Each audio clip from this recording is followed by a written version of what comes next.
Assalamu alaikum wa rahmatullahi wa barakatuh. Bismillahirrahmanirrahim. Alhamdulillah. Wassalatu wassalamu ala rasulillah. Amma ba'd. Hurmatly jamaat, Allah Taalaga eң жаққан адамдар, Allah жақшы көрген адамдар.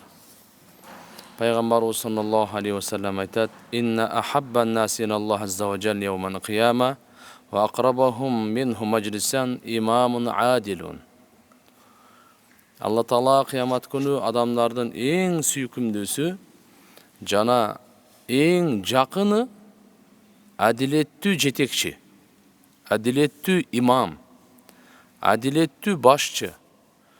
Имамун адилун дейді. Әділеттүү имам дегені бұл жерде мұрат мұсылмандардың іштеріне көз салған киши.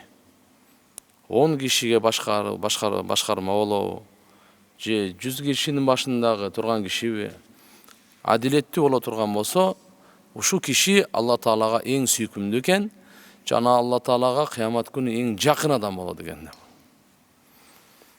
Бұл жерде айтады, бұл қайсы киши десе, Алла Тааланың бенделеріне дайыма жақшылық қалап, дайыма насаат сөзін айтып тұрған, жана аларды мойнында қандай милдет болса, аларды естетіп тұрған, дин іштерінде дағы, дүния іштерінде дағы дейді. Мына әділетті жетекшінің сыпаттары. Пайғамбар саллаллаху алейхи ва саллям бір хадисте қиямат күні ертеге Алла Тааланың аршының көлөкөсінен башқа ешбір көлөкө болбойт. Bir ғана 7 түрлі адамдарға ғана Алла Таала ошо өзінің көлөкөсүнөн, аршының көлөкөсүнөн жай насип кылат. Биринчиси имамун адилун, адилеттүү бадыша деп айткан. 7 түрлі адам.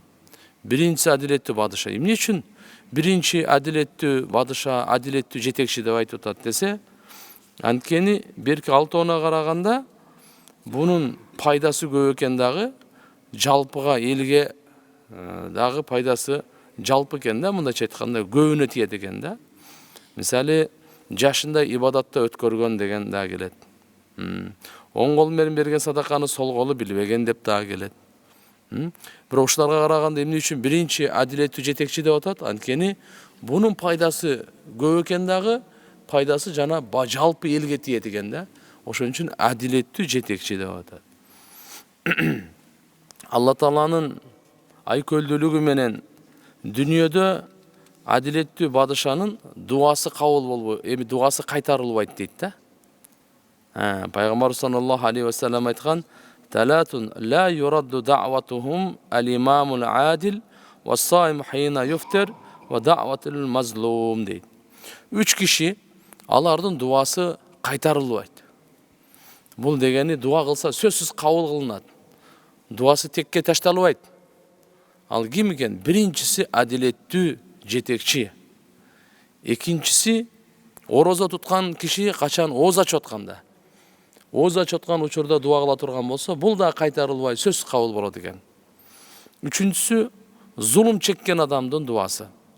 Бирөө-бирөөгө зулумдук кылып атат, адилетсиздик кылып аша чаап атат, мал мүлкүн тартып алды, же укугун тебеледи, кандай болбосун зулум чегип атат. Ошо зулум чеккен кишинин дуасы дагы эгерде ошо дуа кыла турган болсо кайтарылбайт экен да, сөзсүз кабыл болот дейт. Мынакей адилеттүүлүктүн талабы канча. Муса пайгамбар бир жолу Алла Таалага кайрылып айтты: "Я Алла, сен разы болгонуңдун белгилери кандай?" деди. Сен канткенде разы болосуң, разы болгоңдун белгилери кандай? Айтты, үчөөнүн белгисин айтты. Мен бийликти акылдууларга берем, байлыкты берешендүүлөргө берем, жамгырды учурунда берем деди да. Сен нааразы болгонуңдун белгилери кандай деди да. Алла Таала айтты: бийликти акылсыздарга берем, байлыкты сараңдарга берем, жамгырды учурунда бербейм деди. Жамгырды өз убактысында бербей, зарылчылыгы жок учурда берет, зарылчылык учурда бербей коет экен да. Бул Алла Тааланын нааразычылыгынын белгилери экен.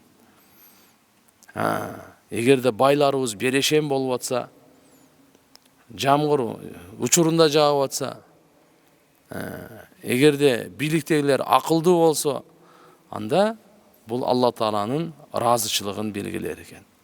Алла Таалам баарыбызга амал кылып башкаларга таркатканга күч кубат берсин. Субхана роббика роббил хамди ва саламун алал мурсалин. Алхамдулиллахи роббил аламин.